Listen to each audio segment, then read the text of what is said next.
नमो नमः बच्चों। आज हम 9वीं कक्षा के पाठ जटायु शौर्यम नामक पाठ को पढ़ेंगे, जिसका अर्थ है जटायु की वीरता। इस पाठ को महर्षि वाल्मीकि द्वारा रचित रामायण नामक महाकाव्य के अरण्यकांड से लिया गया है। इस पाठ्यांश में पक्षीराज जटायु तथा लंकाधिपति रावण के युद्ध का वर्णन है। पक्षीराज जटायु पंचवटी में एक पेड़ पर सोए हैं। वह सीता जी के करुण यानी दुखी आवाज में रोने के स्वर से जागते हैं और रावण द्वारा सीता जी को आकाश मार्ग से हरण करके ले जाते हुए देखते हैं। वह रावण को इस नीच पाप कर्म से रोकने की कोशिश करते हैं। जटायु द्वारा समझाए जाने पर भी रावण अपनी बुद्धि को नहीं बदलते हैं। सीता जी को बचाने के लिए पक्षीराज जटायु रावण पर अपने पंजों व चोंच से प्रहार करते हैं तथा रावण के शरीर पर घाव कर देते हैं। इस युद्ध के क्रम में रावण का सारथी मारा जाता है, रावण का धनुष टूट जाता है, रथ के घोड़े भी मर जाते हैं। अब रथ से हीन तथा टूटे हुए धनुष वाले रावण जटायु के बार बार प्रहार से घायल हो जाते हैं तथा पृथ्वी पर आ गिरते हैं। नौवीं कक्षा में इस अंश का यहीं तक वर्णन है। अब हम श्लोकों को भी हिंदी अर्थ द्वारा समझते हैं। सा तदा करुणावाचो विलपन्ति सुदुखिता वनस्पतिगतं गृधं ददर्श आयत लोचना। पहला श्लोक है ये इस पाठ का। सा, पहले हम शब्दार्थ देख लेते हैं।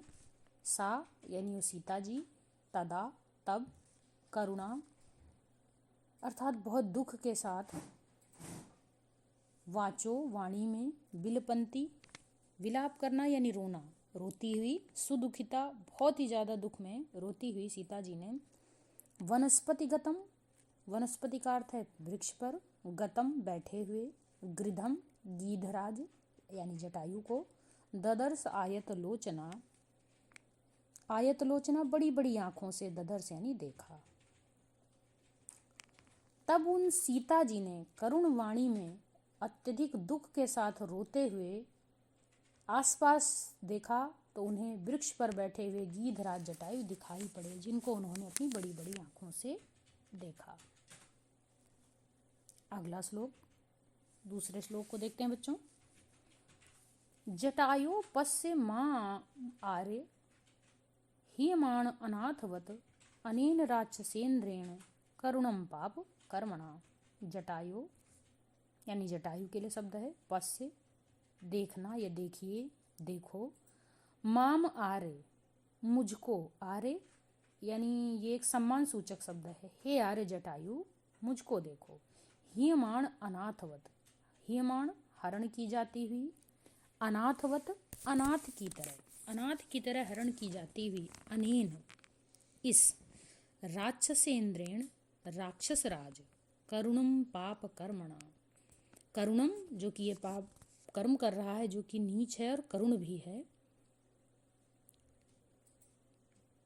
माम आरे मुझको देखिए, हे आर्य जटायु, मुझ अनाथ को हरण की जाती हुई आप देखिए, जो इस राक्षस राज रावण के द्वारा हरण की जा रही, जो कि एक घृणित पाप कर्म है। अगला श्लोक देखते हैं बच्चों। तीसरा श्लोक है हमारा। तम शब्दम अवसुप्तस्तु जटायु अथ शुश्रुवे निरीक्ष्य रावणम क्षिप्रम वैदेहीं च ददर्श सा। तम यानी उसको, शब्दम उस शब्द को, कौन सा शब्द, वही रोने वाला कि मुझे देखो आर्य जटायु, अवसुप्तस्तु सोए हुए, जटायु अथ यानी जटायु ने सुना, कब, अथ इसके बाद में, शुश्रुवे सुना, निरीक्ष्य देख कर, रावणम रावण के द्वारा, क्षिप्रम तेजी से, वैदेहीम सीता जी को, चा और, ददर्श देखा, सह यानी उन्होंने, उन्होंने किसने, गीधराज जटायु ने, सह यानी इसके बाद, सह यानी उन्होंने, जटायुराज गीधराज जटायु ने, तम उस शब्द को सुना, कौन सा, वही तम शब्दम अवसुप्तस्त, उस शब्द को सुना कि मुझ अनाथ को बचाइए, इसके बाद जटायु ने जब इस शब्द को सुना तो तेजी से उन्होंने अपनी गर्दन घुमा करके देखा कि रावण के द्वारा सीता जी यानी वैदेही ले जाई जा रही हैं। अगले श्लोक को देखते हैं बच्चों। अब इसमें वर्णन है बेटा कि जटायु कैसे दिखते हैं। ततः पर्वत श्रृंगाभि तीक्ष्णतुंडः खगोत्तमः वनस्पतिगतः श्रीमान व्याजहार शुभाम गिरम। ततः तब पर्वत श्रृंगाभ, पर्वत श्रृंग यानी पर्वत की चोटी की तरह, तीक्ष्ण तुंडा तीखी चोंच वाले, खगोत्तम पक्षियों में उत्तम, वनस्पतिगता वृक्ष पर बैठे हुए स्थित, श्रीमान यानी जटायु जी, व्याजहारम बोले, शुभाम गिरम सुंदर वाणी में बोले। तब जटायु जी कैसे हैं? तब पर्वत की चोटी के समान तीखी चोंच वाले, पक्षियों में उत्तम, श्रीमान यानी गिद्धराज जटायु जी पेड़ पर बैठे हुए शुभाम गिरम अत्यधिक शुभ और मीठी वाणी में बोले। अब उन्होंने क्या कहा ये अगले श्लोक में देखते हैं। ये हमारा 5वां श्लोक है। निवर्तय मतिम नीचाम परदाराभिदर्शनात्। इन श्लोकों में इस वाले में समझाते हुए वो रावण को समझा रहे हैं। क्या कह रहे हैं? निवर्तय मतिम नीचाम परदाराभिदर्शनात् न तत्समा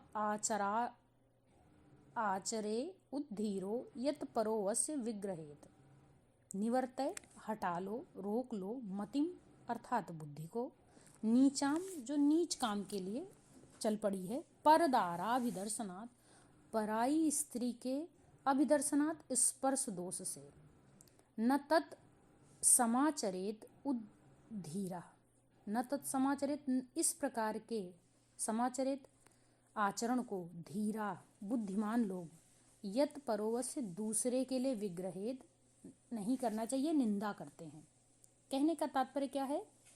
गिद्धराज जटायु जी समझा रहे हैं और बता रहे हैं, रावण से कह रहे हैं कि हे रावण, अपनी इस नीच बुद्धि को हटा लो जो पराई स्त्री के स्पर्श दोष से पहले ही दोषी हो चुकी है। तो क्योंकि धीर यानी बुद्धिमान पुरुष ऐसी बातों के लिए मना करते हैं और कहते हैं कि जो आचरण जिसकी धीर पुरुष निंदा करते हैं वो आचरण मत करो, यानी अपने सम्मान को बनाकर रखो, आप लंकाधिपति हो। बच्चों, आगे के पाठ को हम अगले वीडियो में पढ़ेंगे। इसी के साथ धन्यवाद।